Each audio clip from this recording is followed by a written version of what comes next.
Stay honest.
in Royal Road to die because of exhaustion. After reading this message, Weed was furious. So I wasn't working hard enough until now. All this time he thought that he was working at the limit of his ability. And now he got such a message. At this moment he remembered his entire time in Royal Road and regret over all the possibilities he missed filled him and he screamed. Ah. And then the rain came pouring down. It was so strong, as if some god made a hole in the sky and all the water in the world was flowing through it now. It was raining heavily all across Plains of Despair. Dry soil was greedily absorbing the water. Withered grass started to fill with life. And Weed kept running. At first it wasn't troubling him at all, on the contrary, cold water was only cooling down his overheating body. But however long he was running, the rain didn't stop. And that's when he had a second nervous breakdown. Arg. The rain went on for 3 days and 3 nights. The ground was covered with mud puddles and water streams, that obstructed the path like small rivers.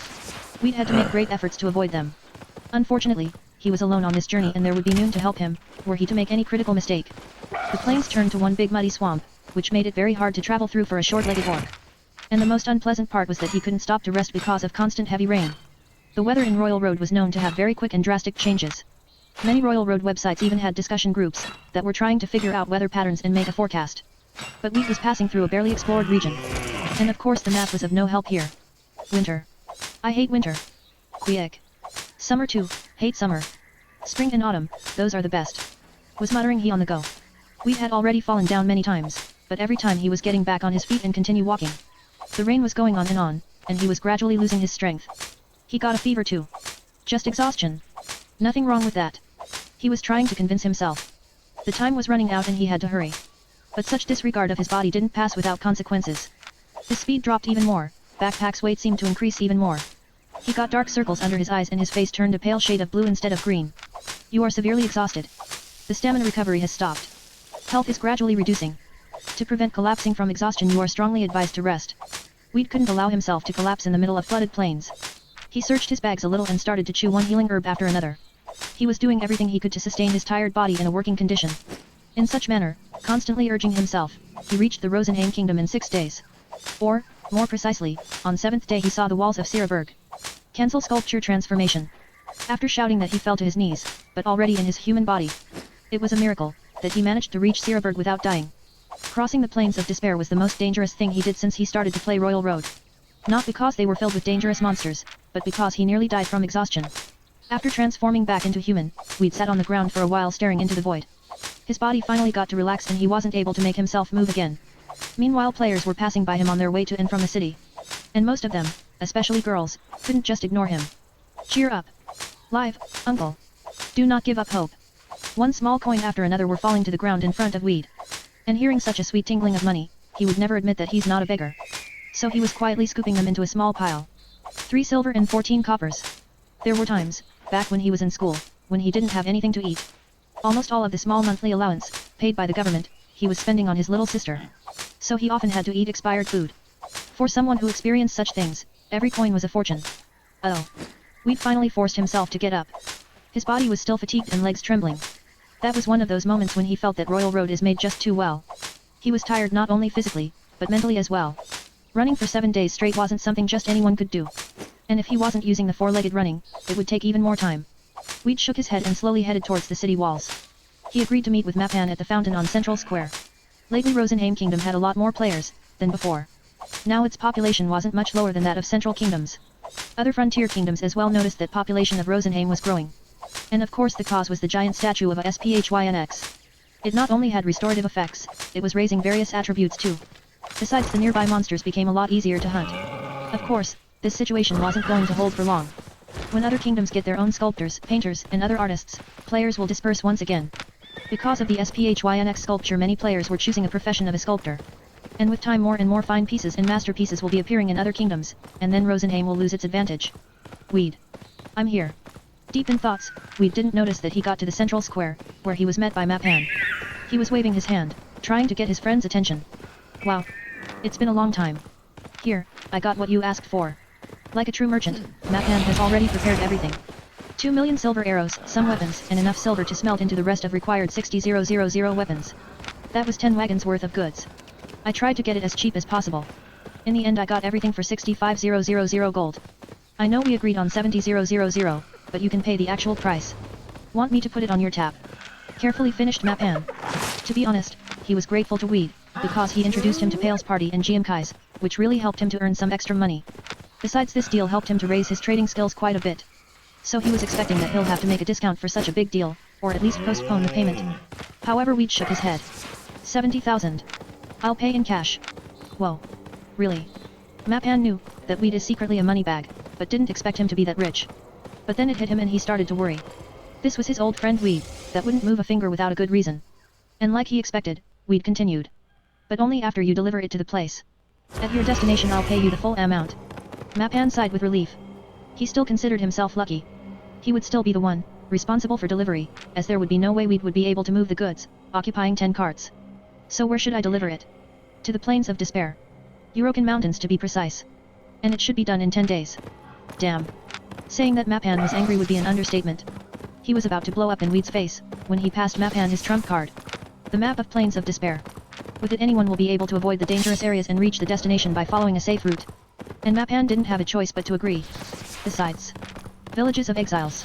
This is my Shangi to boost my trading skills. By making good deals and settlements, which haven't been visited yet by other merchants, Mapan will be able to receive a lot of experience and make a lot of money. Fame and wealth captured his imagination. Excuse me. Then I need to hurry. After bidding his farewell to Weed, Mapan hurriedly checked the carts and immediately left towards Plains of Despair. Weed decided to take another route. Traveling through Portal had certain restrictions concerning the maximum load that could be carried through, so it didn't fit his needs. Besides, he still had to visit remaining villages of exiles. Therefore, after quickly visiting some stores and completing his preparations, he went to the stables, where he bought a horse, on which he headed to the city gates. Asterisk asterisk asterisk. The main square of Siraberg suddenly lighted up by a bright flash of a portal, through which two players stepped into the Siraberg. A beauty, dressed in red, and a bald monk. So you say there's a sculptor here? Asked Monk his companion in a calm voice. Yes. Don't you read any forums? There was a huge uproar about the construction of that sculpture. HMPF. Like I don't have anything better to do. The fact that we had to come to this hole of a kingdom is enough. If it wasn't for this damn quest. Haha. Calm down. Soon we'll finish it, get inside, and you'll get what you want. Psyche and Mako were walking around the city, talking to each other. Psyche was a girl in a gorgeous red velvet robe, and Mako was a monk, wrapped in bright yellow ceremonial clothes. Those people. A witch and a saint. What are they doing in Rosenheim? Here and there people started to loudly discuss them. These two players from the Hall of Fame of Royal Road were widely known in the game. Psyche and Mako, who were used to such reaction, weren't paying any attention. And though they weren't showing their power, every player who was looking at them got an impression that there's nothing they cannot do. Psyche, you remember that game we used to play? Hey. I wonder what that guy is doing now. Mako, you're talking about that guy, Weed, again. Yeah. About that bastard. He was the only one to get ahead of me and humiliate me. A lot of best players of Continent of Magic were playing Royal Road now. And most of them were looking for Weed. Not so long ago, the old and dusty secrets of Continent of Magic were being discovered because of Weed. He was always hunting alone in the most dangerous locations of the game, and his fame was absolute. Mako and Psyche, like many others, were zealously following his footsteps. Many times they watched from his hunt from a distance, and they saw that however ridiculous that seemed, he was fighting, like his life was at stake. When he was entering dungeons, he was slaying every monster inside. He was extremely violent and efficient when he was fighting the most dangerous monsters in the game. Players that were following him were trembling in excitement, seeing how every strike takes one life. Back then Weed was considered the most dangerous and most successful player, that never gives up, but always keeps going ahead, fighting and winning. That's why everyone called him the Dark Knight. Psyche and Mako reached the east gates. According to our information, the sculptor was last seen around here. That's him. Psyche pointed at Weed, who was riding a horse.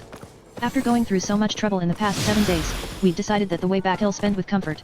Plains of Despair had small herds of wild horses, but only players of certain professions, like knights or mercenaries, were able to tame them.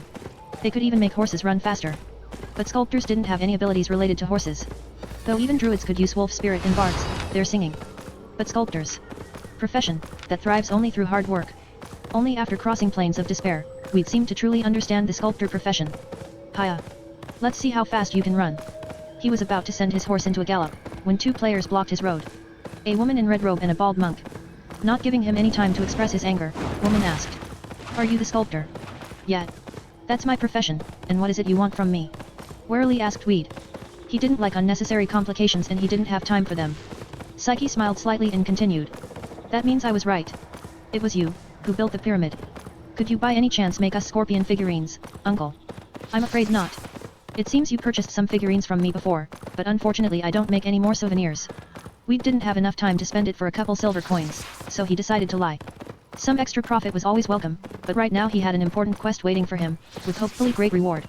But we have an emergency. We need those figurines right now. Could you please help us? I'm sorry, but that's impossible. Ask another sculptor. Weed refused abruptly, showing that he's not going to continue this conversation. But Psyche, seeing that the situation is developing in a wrong direction, handed him a small gem. We already talked to other sculptors. They say that we need a sculptor with an intermediate skill level. Only such a sculptor will be able to carve us the necessary figurines. Unfortunately for Weed, the situation was getting more and more complicated. It was obvious that they're not going to let him go easily. My skill level isn't that great, besides I'm in a hurry. We know that it's a difficult request. So if you agree to help us, you'll get this gem as a reward. Shiny red ruby got Weed's complete attention. He already had experience of working with gems and he easily estimated its value. I could sell it for 400 gold. Or even 500 if I put enough effort. The regret over spending 70,000 gold was only strengthening his usual greed. Weed quickly got off the horse, smiled brightly and said, "If you give me a little time, I'll make them right now. You can count on me." Psyche and Mako were looking at each other in confusion. The moment they mentioned a gem, the sculptor's attitude completely changed. He was even looking younger. They never before seen such behavior in the game. We need 7 figurines. Can you start right now? 7. Is that too many? Psyche looked at him, a bit worried. Weed answered her with a sad look. As you know, I'm an artist. I admire art, that's why I became a sculptor. Even when working on similar figurines, I have to make a lot of effort to maintain their originality, I have to use special techniques. Weed was saying that with crystal clear eyes of the most honest man in the world. From the side he looked like a most moral player, who devoted his life to art. Weed, who had a lot of experience in such matters, became an incredible actor. Oh. I haven't thought about it. In this case, if you make us the figurines, we'll add another gem to your reward. Can you make them from this material? Psyche took out 7 red stones. At that moment she was warily examining the surroundings. The monk has put his hand on the sword handle. If they noticed any suspicious movements, they'd immediately get rid of the sculptor. But Weed was only looking at stones. To cut them, one indeed needs an intermediate skill level. With Zahab's knife I'll be able to work with them easily. No wonder that other sculptors refused the job. Messing with gemstones of these two with just beginner skill level was very dangerous. Sure, I can. Wait a bit. I'll make you best scorpions in the world. Weed relaxed, but kept the appearance of extreme focus, and started working. Usually there were many curious players gathering to watch him, but this time Psyche and Mako were repelling any unwanted attention. Hey, Mako. What, Psyche?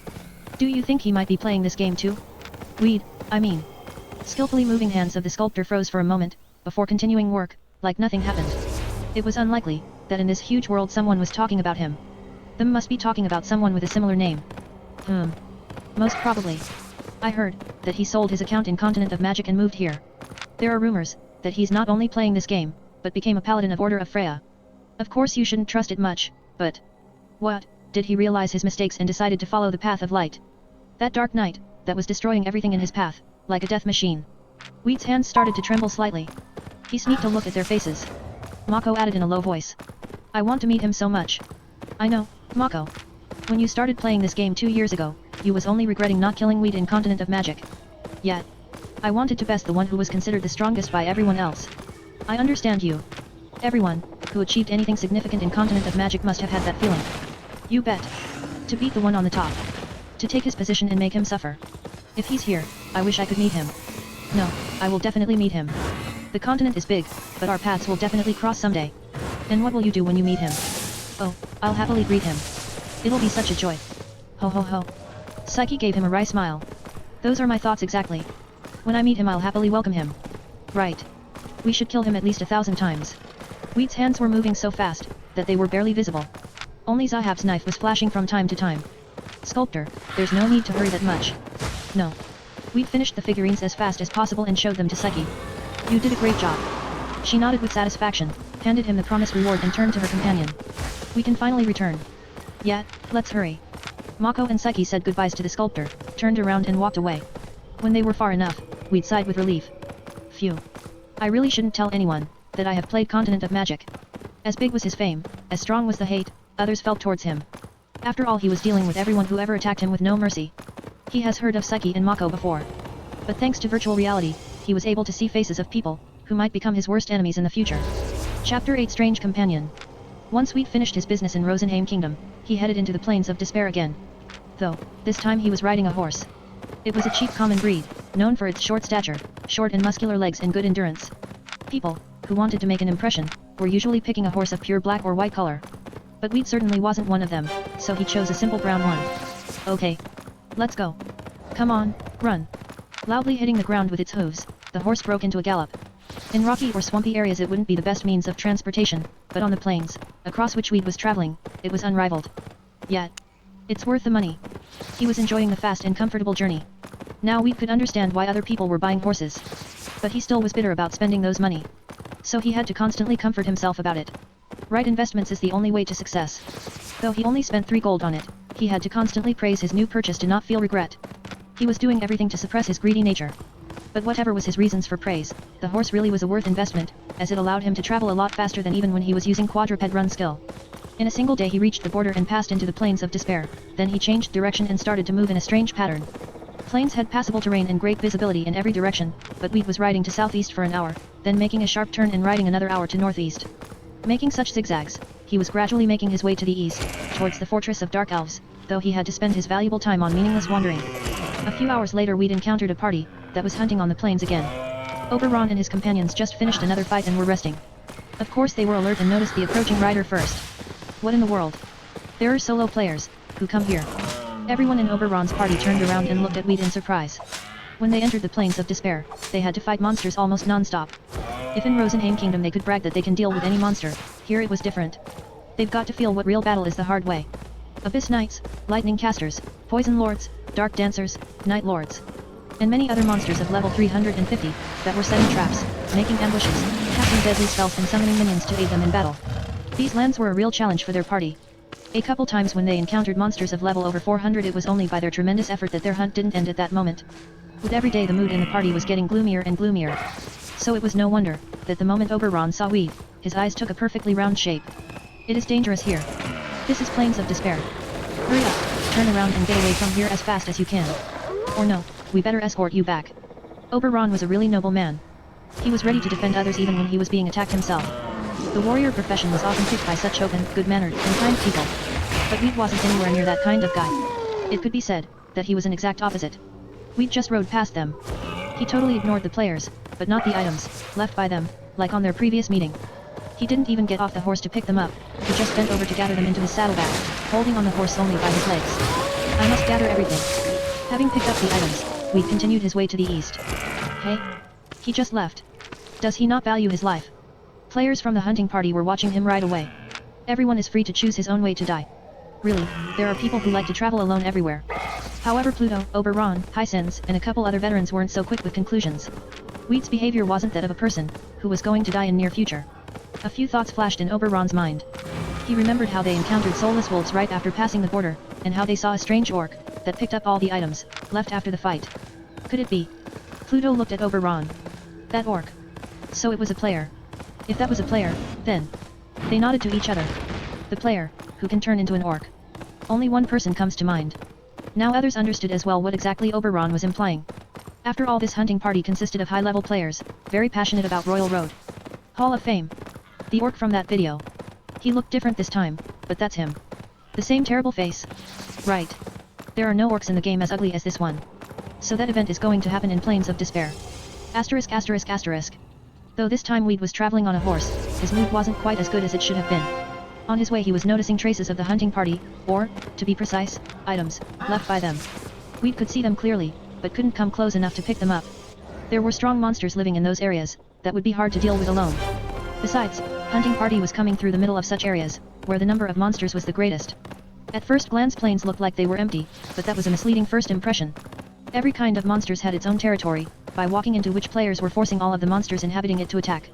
These territories were scattered around the plains, forming a complex labyrinth. Weed had a copy of the map, therefore he was able to avoid all the dangerous areas. But even with that map and a horse, he had to follow a tortuous path, which was really slowing him down. After a day of constant gallop the horse started to foam at the corners of its mouth. It was getting exhausted. Especially since Weed was carrying a pretty weighty orc statue in one of his bags. Usually horse owners were taking care of their rides, stroking, comforting, feeding carrots to them, and of course letting them rest when they were tired. Weed was rushing his horse instead. Come on, run. You can do it. You belong to a species of runners after all, aren't you disappointed, that you never actually reached your limit? After that he suddenly started to thump out a tempo on the horse's back. And it did start running a bit faster, expending the little power it still had. But after some time the speed started to drop again. It's hard, isn't it? Hold on a bit more. When we arrive you'll be able to rest as much as you want. The horse believed those words, stopped slowing down and put some more effort into it. Weed's kind voice and his hitch charisma and leadership attributes were helping him to convince the poor horse to run ahead in hopes of reaching their destination. But however long it was running, there was no sign of their destination and Weed wasn't letting it to slow down. Come on, a little further. The horse was running. Almost there. It was still believing. Just a bit left. Weed's attitude towards his mount went beyond horrible. He was squeezing every last drop from his horse. In the end it couldn't stand such a treatment any longer, made last few steps and fell to the ground, completely exhausted. After examining the heavily breathing horse and realizing that he won't be able to ride it any further, Weed took his bags off it and said, "You're free now. Go wherever you want. Good luck." He took out the small orc statue. He didn't have time to wait for the horse to recover, so he switched to his original way of traveling. Sculpture transformation. The journey to Rosenheim Kingdom took him 7 days. But now that he covered a significant part of his way on the horse and saved his strength, this time was going to reduce by half. Quick. Quick. The small orc headed to the east. He still was terribly short on time. Last time he visited all the villages of exiles in the center of the plains, now he had to visit as many of the remote ones as possible. Taking into account the way back to the fortress of Dark Elves, it was going to take about 12 days. And I have 15 days until the battle starts. Having concluded that he has just enough time, Weed was continuing to run, when all of a sudden, he noticed someone standing on a hill. The person was standing with his back to Weed and looking at something out of Weed's field of view. A player? How? It's not easy to get here. That must be some villager. Quiet. Villages of exiles were scattered all around the plains. And despite the abundance of monsters, they were full of life. Villagers were hunting and going out of villages for other business. It was not unusual to meet one of them here. Quiet. Is there a village nearby? As he was coming closer he was noticing more details about the person on the hill. Graceful posture, waist-long hair. That must be a woman. Though he could only see her back, his sculptor's senses were telling him that she must be very beautiful. A woman watching the sunset. No, a young lady. Deciding that it was not his business, Weed continued to run. The girl could obviously hear him, but wasn't paying him any attention, so he decided to simply run past her. While running up the hill, Weed noticed something at the edge of his field of view. A huge bull-like monster was running in the same direction. Hunter of Plains. That was one of the few kinds of monsters that didn't live on some set territory. Hunters of plains were roaming all over the plains of despair, hunting people or even occasional monsters. Villagers said that they were warriors of about 320th level, who got cursed by a dark spell and turned into monsters with large health pool and an unpleasant ability to reduce players' vitality a bit with every hit. That last feature made them incredibly hard to fight against. Weed prepared for a hard battle. Damn. I didn't even sharpen the sword or polish the armor. He was focused on running, so he didn't prepare for a fight at all. And the difference between fighting after preparations and fighting unprepared was huge. If he encountered the monster on plain terrain, he'd be able to go around the monster. But on a slope he noticed it too late and there was no way to avoid a fight. However, Hunter of Plains wasn't going for Weed, but for the girl, standing on the top of the hill. It was hunting her. Great. I'll escape in the meanwhile. Oh, no, I can't run away. At first Weed got relieved and was going to use the opportunity to escape, but then he remembered another trait of that kind of monsters. Hunters of plains were always chasing their prey to the end. Once it finishes the girl, it'll follow Weed until it catches up with him. And that'll most probably happen when Weed will be tired, which will make fighting with it even harder. So his best bet would be to deal with it now. Besides, this monster had a certain weak point. While it's busy with the girl, I'll come from behind and stab it. The hunter aimed his spear at the girl. Weed got a better grip on the glaive. He was counting on making a single powerful strike, that'll most likely be lethal. He thought he planned for every possibility. But in the last moment the girl turned around with incredible speed and unsheathed her sword.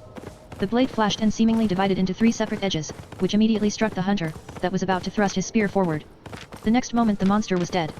The girl looked at Weed. When their eyes met, Weed got stunned. He knew her. Knew her well. That was Soyeon. Quick. He froze with the glaive lifted in a striking position. From the side it looked like an ugly small orc was going to attack a lone girl. Asterisk. After leaving Rosenheim Kingdom, Soyeon went on a long journey that ended in Plains of Despair. In the game she was a berserk, which allowed her to master all kinds of weapons. However, her real power was showing when fights were dragging on for some time. Players with that profession were never getting tired and instead were getting stronger when they saw their opponents bleed. Soyeon was fighting like a machine, as any real berserk should. No matter day or night, she was restlessly hunting and slaying one monster after another, leaving only dead bodies behind. Sometimes, during her journey she was getting stranded in the center of some dungeon and getting killed as a result. Even a player like her, who was fighting non-stop since the launch of Royal Road, couldn't win against such an overwhelming number of opponents. But that wasn't disturbing her. Losing levels and skill levels was insignificant. All the more so, as she preferred fighting monsters to bothering with her skills. However, she wasn't able to play for 24 hours after death, so she was trying not to die. She tried to win in all the fights. Though, that wasn't the main point either. She only needed battles to let out the accumulated frustration. To take revenge. And monsters wouldn't find even a spark of compassion in her cold eyes. Enemy. Soyun noticed the orc, that was approaching her with glaive in his hands and looked straight at him. She didn't relax for a single moment, as new fight could start any moment now. The sword in her hand turned towards a new target. Asterisk asterisk asterisk. Soyun. Having recognized her, Weed froze in place. Beautiful. He already saw her before, but now that he met her again he couldn't avert his gaze. Her beauty struck him too hard. A human can't be this beautiful. It seemed like her face was shining. Eyes, mouth, nose, everything was in harmony, filling her face with incredible charm. After seeing Soyun so close, Weed felt despair. He created so many sculptures, but none of them reflected her beauty properly. If it was possible, he'd look at her like this all day. He would never get tired of it. But right now wasn't the best time for that. He had to get away from here, until something terrible happens. If he's discovered to be the player, who created a sculpture of her without permission, he may end up like the Hunter of Plains. However strong Weed considered himself, Soyun had a pretty high level even on their first meeting. And all the items she was wearing were above level 300. Trouble. Besides, the situation was very delicate. Orc with a glaive was assaulting a lone girl. Weed swallowed. Of course, he'll just explain it to her and clear the situation. Quick. Weed was hurried and agitated, but all that came out of his mouth were meaningless Orcish sounds. Quichik. It. Every time he tried to say something he was spitting in Soyun's direction instead. And then he felt some sinister aura coming out of Soyun's body. Like if she was already slicing him in pieces in her mind. It was making his body numb and his knees tremble. Something menacing and oppressing. The breath of death. That overwhelming pressure made Weed think that he'll die even if he explains himself. But he couldn't at least try. He must tell her, that he's that guy she once shared a meal with in the instructor's house. Though even that fact might not stop her. Even the most beautiful rose has thorns. After all, she already had a red mark of player killer on their first meeting. She was the first player killer we'd met in Royal Road. Who would think, that in Plains of Despair I will meet the person I never expected to meet again. Since that memorable meeting at the table, the image of that beautiful but cold girl was imprinted in his memory. Every time Weed was creating a new sculpture, he was trying to give her face different expressions in his imagination. He tried to fill this cold angel with a living beauty. Quick. Weed opened his eyes wide and looked forcefully at Soyun. If his opponent is a murderer, the fact that he was a player too may only encourage her to attack. But it may prevent her from attacking as well. Can I defeat her? Even if he gives it his all, he's still significantly behind her in levels and equipment quality. At first sight, judging by her items, he was behind by about 70 levels. A few months ago Bad Ray had level 370. Now he should be around 390. Though her level was slightly lower, she was still among the top players. Weed wasn't afraid of players with higher level than his. He was compensating the difference with his crafting skills, heightened attributes and sculpture mastery. But for him, who started to play to earn money, worst enemies were player killers. They were bandits. While ordinary players, like Weed, participate in hard quests and battles to acquire items, those murderers trained to fight against players. And in the end they were killing other players and taking all their items. Though he already had experience of encountering Dwichiji Quartet, which ended in his victory, that case was very different. Soyun was going to be a tough opponent. She went through the same training in training hall he did, so he couldn't rely on raised attributes much.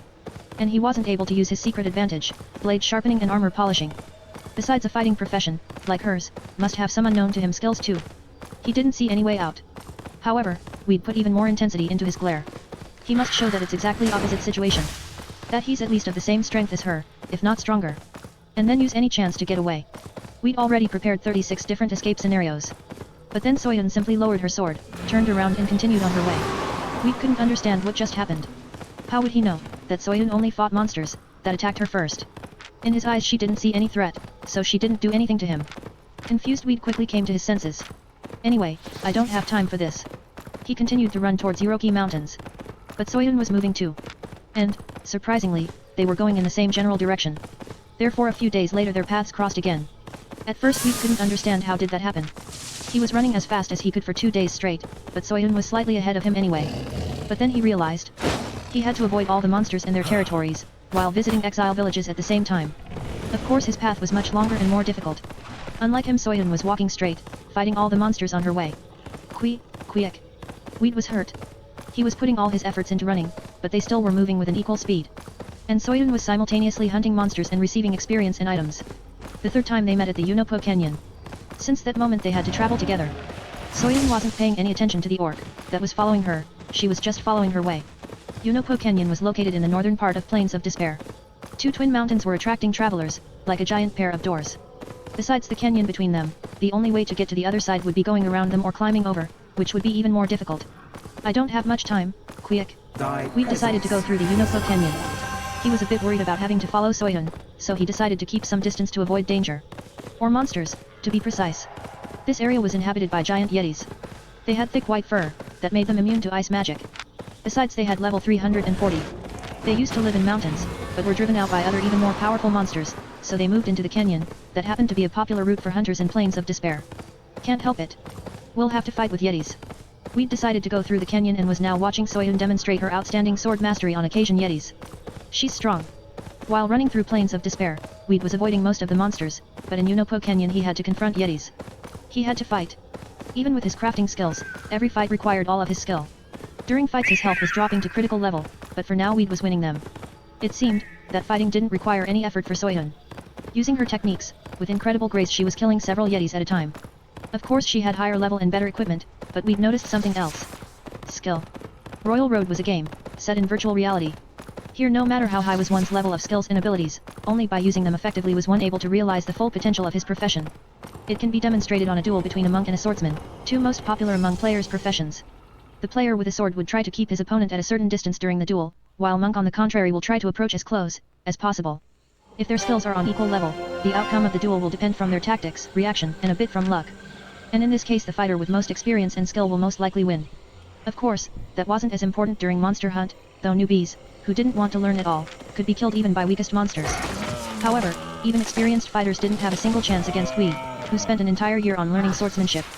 Nice moves. Weed was admiring Soyun's sword skill.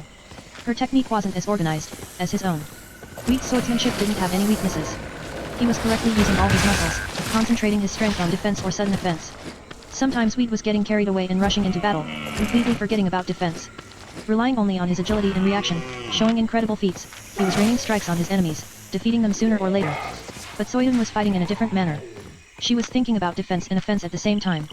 When she saw a weakness, she was attacking, when in danger, defending. Of course, she developed that tactics during multiple battles against monsters, which was why her skill will eventually reach the limit. But Weed was envying her anyway. In the battle she looked like she was dancing. Because of her agility, she was able to make strikes only a woman could do. When the situation allowed it, Weed was watching the girl's actions with full attention. She likes to hunt. Though during this entire time she didn't say a single word and was always fighting with the same cold expression. It looked like it was telling that these terrifying monsters aren't a competition for her. But Weed saw something else. Deep inside her beautiful cold face was hidden sadness. Some burden on her heart. Since their first meeting, while creating sculptures, Weed was often thinking about her inner world. He didn't have much experience in understanding people back then and didn't see much. Now he could understand people's feelings better and was able to see those hidden feelings. Why is she so sad? Weed tried to take even closer look at her. Though he was captivated by her secret, just watching her was no less pleasant. He never before saw a girl of such beauty, that he couldn't capture in a sculpture even after so many tries. While watching her, Weed noticed something else. Soyun was never aiming at the opponent's head. Though yetis were higher than 2 meters, while the girl was about 1.67 meter, with a sword she would be able to hit it anyway. Weed would definitely aim for the head, as it was the least protected part and hitting it would likely be a critical strike. But Soyun was never hitting the face. It looked like she wasn't even looking at their faces. He was just using all the techniques available to her to kill her opponents as fast as possible. She doesn't look at their expressions. Maybe she's afraid to see their pain. No, there's most likely some other reason. Because Weed was following Soyun, he didn't have to fight much. He was mostly fighting the few enemies who tried to attack the girl from behind. Quick, experience. Yeti hides was a top grade item and costed a lot.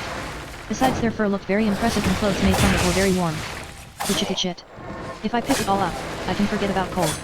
I'll sew clothes and even earn some extra money. We got absorbed into hunting and gathering hides. Soyun was continuing to fight and paid no attention to her unexpected companion. It's just that when she was turning around now, she was always noticing a small orc behind her. She still didn't say a word, and we considered it natural. He didn't hear her talk before as well. Besides even ordinary players wouldn't talk to him now that he was transformed into Karakui. Though at first he was worried a bit about following her, Weed quickly realized that she won't attack him. It became clear after he watched her for some time and saw that she was trying to avoid fighting yetis, who had offsprings. How did she become a murderer? And she doesn't have to walk around with such a cold expression then. Weed was very curious, but as he didn't like others intruding his personal life, he was trying not to intrude others. So the only thing left for him was hunting and gathering loot, while traveling through the Unopo Canyon. The canyon didn't have any turns or crossroads or other paths, only one straight and very long road. And it would take 4 more days to pass it according to the map. Half a day later Soyun made a stop to rest. She took out a stale barley bread, which she stocked up with back at Rosenheim Kingdom and started to chew it slowly. We'd respected Soyun for that. Yet, to reduce expenses one should start with the food. If you do that, you can accumulate good money. Money is power. One should constantly save up, then he will never run out. But unlike the girl, Weed wasn't eating only barley bread. Because of his high cooking skill, he was able to gather ingredients during hunt and then, with a bit of spices, cook himself tasty and almost free meals. Which didn't only satisfy his hunger, but boosted his attributes. Weed lighted a fire, threaded yeti meat on wooden sticks and started to slowly roast it over the fire. The tasty aroma of roasted meat gradually spread around him. Quick. When it was ready, Weed grabbed one of the sticks with both hands and started to eat. The thin orc was eating with great appetite. Your satiety increases. Stamina increased by 40%. Health increased by 15%. You ate flesh of yeti, who have great strength. As a result your strength has been slightly increased for a certain period. Intermediate cooking skill. Some people use precise timing and exact amount of ingredients. But Weed achieved everything through practice of cooking great number of meals for the parties he used to command. So even the most simple dishes, cooked by Weed, were very tasty. Besides they were slightly increasing attributes. While eating, Weed glanced at Soyun. He thought that she'll continue walking after eating the bread and he'll have to catch up with her. After all in a filled with Yeti canyon even the most unsuitable companion is important. However, to his great surprise, the girl was standing just a few steps away, staring at the orc. Or at the meat in his hands to be precise. The tasty smelling roasted Yeti meat. Quick. Weed was stunned for a moment, but then quickly handed her the other meat stick. He could hunt for meat and cut another stick from a free branch, all of it was certainly not worth risking his life. Since that moment Soyun was always joining the small orc for meals. In this journey Weed completely unexpectedly became her personal cook. Though he didn't think it was quite fair. If I don't share, she might eat me. She's a true murderer. Chapter 9 Sculptures of Her. Small changes since Volume 6 Chapter 8. Unopo Canyon to Unopo Gorge. Translated by Ice Lance. Sculpture levels. Negotiated, after this chapter, this chapter, and before in chapters by me. Ordinary not mentioned. Fine piece. Classic piece masterpiece. Masterpiece grand piece.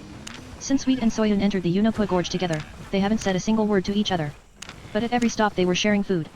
And of course Weed was the one cooking, though that wasn't bothering him much, as he didn't have to run this time, but instead walked calmly while hunting yetis along the way.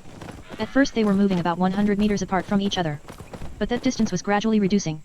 After another hard fight Weed was the first to shorten the distance to 50 meters, as he was worried about being attacked by another group of yetis.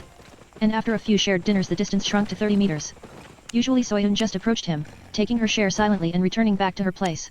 Each of them ate alone, carefully watching the surroundings. After another day they were already 20 meters apart. And they fought at the same distance from each other, which gave Weed a chance to observe the girl from up close. After one of the battles Soyun stopped and took off her half-plate armor. She was fully equipped in heavy armor. We'd had a lot of opportunities to appreciate their expensive shine. But what he didn't know was that she was wearing chainmail underneath them. That's the melee profession for you. He thought enviously. Knights and other melee fighters had the ability to wear all the different kinds of armor at the same time. By equipping 3 kinds of armor, iron, leather, and cloth armors, at the same time, one could get the best possible protection.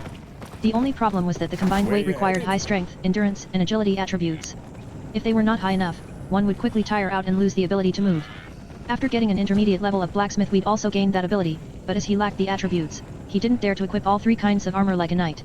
Absorbed by those thoughts, Weed almost crashed into Soyun, who was carefully examining her unequipped armor. Is it time for repairs? Almost all of the surface of armor was covered in cracks, some places even had pieces missing. Quick. Weed quickly approached Soyun and snatched the armor out of her hands. He did it unconsciously, as he was always repairing armor for people around him. And then he noticed Soyun's murderous glance. Quick. Reflected in her eyes was a small green thief. So he took the instruments out of his bag, repaired the armor, and returned it to her as quickly as possible. Soyun took her armor back like nothing happened and started to examine it carefully. Its durability increased, and formerly damaged parts looked completely fine. Then Soyun took off her chainmail and handed it to Weed by herself this time. He silently took it and repaired, and then did the same with her leather armor. When the girl took off her last set of armor, she was left almost naked. As any proper man, Weed couldn't help but try to ogle her, but at the last moment he thought otherwise. He valued his life more. And since that day he was responsible not only for food, but for equipment repairs too. Actually, skills like cooking and repairing were very rare among unintelligent orcs. Some elves, hobbits, or dwarfs did have intermediate cooking or blacksmithing, but orcs, never. But Soyun didn't seem concerned about it at all. Maybe she thought that the orc she happened to meet wasn't ordinary, or maybe she just wasn't interested in surrounding creatures. Whatever it was, Weed wasn't eager to explain himself, so he just silently walked ahead. However, when Soyun was logged out of the game, he didn't have anything to do, as he didn't dare to continue his way alone. Soyun left Royal Road every 4 hours. Maybe she needed to eat, or rest. After leaving, she always appearing exactly 2 hours later. Weed himself ate very quickly. Besides, for the sake of the quest he was spending all of his free time inside the game, and as a result he barely slept 2 hours a day for the past several days. Since she's logging out so often, I should do something useful in the meantime. And we'd started to make sculptures. If one was to sum up all the time the girl was absent, there would have been enough for Weed to pass through the rest of his path alone and reach the fortress. However, the risk was far too great. Sometimes Yetis appeared in groups of 3 or more, and it was extremely hard to deal with all of them alone. And if he died, he wouldn't be able to log in into Royal Road for 24 hours. Welcome, traveler. Which would be 4 days in Royal Road time. Under such conditions the safest way was also the shortest and the best. Sometimes even Weed was able to silence his inner unreasonable greed. Yeah, sculpturing is always the best way to spend free time. Lately, his sculpture mastery has grown significantly and his art became more diverse. Which actually wasn't surprising, since he had cut many different monsters, castles, people, a dragon, and even a tomb with the SPHYNX. However, we've decided to make more sculptures of Soyun. I should cut what I have seen so far while I have time. The first sculpture was full of motion. The cold side of Soyun, fighting with monsters. He had cut the female warrior with a sword. Ding. Fine piece. You have completed a statue of beauty with a sword. The master, whose hands create only great sculptures, left a statue of a beautiful woman in desolate plains. Her cold face is full of fury towards her enemies. Artistic value, 260. Effects. Everyone who looks on the sculpture has his health and mana regeneration increased by 4% for the next day. Movement speed increased by 5%. Strength and agility increased by 10. Intellect and wisdom increased by 3. Men have their fighting spirit increased. These effects do not stack with other sculptures. Number of fine pieces created, 10. Sculpture mastery has improved. Fame increased by 19. Endurance increased by 2. Art increased by 1. Fortitude increased by 3. His sculpture mastery improved again. Weed exclaimed impatiently. Check skills. Sculpture mastery. Sculpture mastery, intermediate 9 level, 46%. You can create sculptures, sell them at high prices, and win the favor of ladies. Even though Weed created a fine piece, his skill increased only by 3%. Terrible work. The worst of fine pieces. What did I do wrong? Even if his aim was fine piece, that doesn't mean he can do his sloppy job and still get the desired result. Even when working on a small figurine, a sculptor has to put his heart and soul into it. For example, in a fight, one can win even without using his full strength. But when engraving a sculpture, even the smallest one had to spend a minimum of half an hour not to get a failed work, which would decrease your fame. The statues of Soyun required not half an hour but half a day of in-game time. He had to thoroughly work on every detail and facial features to capture the image of the girl into the sculpture. And naturally, creating giant sculptures, like Ice Dragon, Pyramid, and SPHYNX, required weeks or more time. Maybe I'm noticing the wrong details. Weed asked himself. In exactly 4 hours, when Soyun left the game again, he started to work on the next sculpture. And even though he made a fine piece again, female warrior with a sword, his skill only increased by 4%. Maybe I'm lacking understanding? That's why I get such small skill increases. The next day, once he was left alone again, Weed started to cut another sculpture. He was trying to convey the unearthly beauty that was driving him crazy. He was cutting a sculpture of a beautiful girl, bitterly watching the sunset with a calm face and very sad, almost crying eyes. He was engraving an image of a girl, grieving deep inside. This is hard. It was the first time creating a sculpture was so difficult for Weed. He was used to feeling like his hands moving on its own, as his skill level was very high. But the higher his skill level was and the more knowledge he had, the harder it was for him to work. Damn. Why is it like this? Weed had already created many sculptures of Soyun, but every time it was getting harder and harder. The more he looked at her, the more he saw and the more he wanted to convey her charm. And it was an incredibly difficult task. This time Weed created a masterpiece and his skill increased by 13%. But the closer he was to the next level of sculpture mastery, the harder it was to increase it. And to actually advance to the next level he needed something special. For example, to go from beginner to intermediate he had to make a statue of headless Dolahan. And to go from intermediate to advanced level he'll have to make something truly outstanding. Right. I'll never pass to the advanced level with fine pieces. With my 63% in current level it'll take 3 or 4 masterpieces. Now Weed started to closely watch Soyun's every move. Not only in battle, but in between them too. How she walks, which hand she eats food with, where and how she sat, he was engraving absolutely everything in his memory. This small and ugly orc was secretly spying on Soyun. If only she realized that she was accompanied by a player, she'd have gone off far ahead or even killed the annoying little creep. Sometimes it was difficult for Soyun to even look at people, which was why she was trying to hide from everyone by going somewhere remote. Sometimes she wasn't able to do it, men would chase her everywhere, fight each other, and show off their strength. But she still wouldn't talk to them, which was getting her into trouble and making her a player killer in the end. If Soyun knew that there was a man besides her, she wouldn't be able to stay with him. But not with an orc. Simple orcs did not cause any repulsion from her. And that's why we'd managed to see the real Soyun that was fighting monsters and sleeping under the warm sun. Her face still remained expressionless, except for her eyes. With sadness in her eyes, she was watching leaves falling off trees. She often looked at the small brook in the middle of the gorge while humbly sitting and waiting for the food to get done. Once, while walking, Soyun plucked a flower and put it into her hair. She herself didn't notice it at all, but Weed almost jumped from surprise. Weed thought that she was a murderer who did not have any place for tenderness in her heart. That was completely opposite from what she was letting others see. But when he witnessed Soyun watching with her sad eyes two squirrels play, he understood. Yes, that's it. Weed immersed himself into work again. When making a sculpture, one shouldn't jump to conclusions. Even if you think that you fully understand a person, you should stop and think it over. Not everything is simple. He might just be making another mistake right now. But this mistake will bring him another step closer to the true Soyun. I should not only show her cold appearance that catches the eye, but her feelings too. I should try and trust my heart once, rather than think it over again and again. I should try to create the Soyun I feel, rather than the one I see. Zahab's knife started to dance in his hands again. To depict the girl's appearance was a relatively easy job, but to convey the harmony of facial features their unique feel was incredibly difficult. Weed forgot everything he knew about Soyun and started to engrave the impression he got after looking at her for a long time. In this sculpture he was putting emphasis not on her appearance, but on the feelings and humanity he saw in her. And making only the sculpture of Soyun would not be enough. The site, where Weed was working was littered by edgy stones, that were depressing to look at. And for the success he had to fix it. She's a girl, so there must be flowers. Lots of flowers. First Weed carefully recreated the flowers she had put in her hair earlier. Then he proceeded to the stones that surrounded the future sculpture. He wanted to cut multiple flowers from them, and every single one was going to take him some time. It was going to be hard to finish it before Soyun returned. No. I can't give up now. I can't stop here. Weed continued to cut flowers, waiting for the girl to return. But to his surprise, 2 hours passed and she was still absent. Maybe she's sleeping. He was so absorbed by his observations and work, that he completely lost track of time.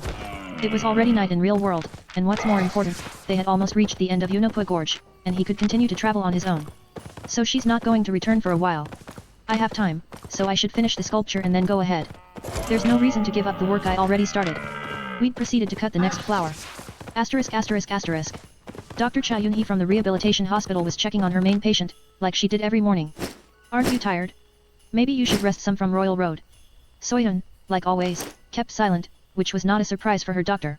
She was submerged deep into herself, and didn't show any reaction on the outside, but that didn't mean she was rejecting everything. Usually Soyun would follow the advice of people who genuinely cared for her. Looks like I should accept that I'm in a dead end. Soyun is still not talking, despite all the treatment methods. Maybe it's time to try something different. Dr. Cha Yun-hee started to think. Royal Road was one of the newest treatments for people, who were shutting themselves off from the outside world. Once they started to play and got a taste of life in the game, their status in reality would start to improve. However, despite her long stay in the game, Soyun's state did not change at all. Should I push her harder? But such strong-willed people like Soyun are better off when encouraged to change on their own. The use of medications, hypnosis, and other means may only make it worse. As a very experienced psychologist, Cha Yun-hee was the most worried that her patient will become shut in so deep, that there will be no way to bring her back. Soyun was already on this path. She doesn't express any emotions, so it's hard to determine the state of her illness. Fortunately I know her. Such a kind and honest Soyun won't get shut in so fast. But why won't she start talking yet? It was time for dinner and Soyun went to an adjacent room. She was placed in the best VIP ward of the hospital, so she was eating in the next room. Of course, if the patient was too weak, the food would be delivered to his bed, but Soyun could walk on her own. Okay, I'll sneak a peek on what she's been doing in the game lately. Cha Yun-hee called the captured recordings on the screen. Almost all of the free time Soyun spent was on fighting monsters.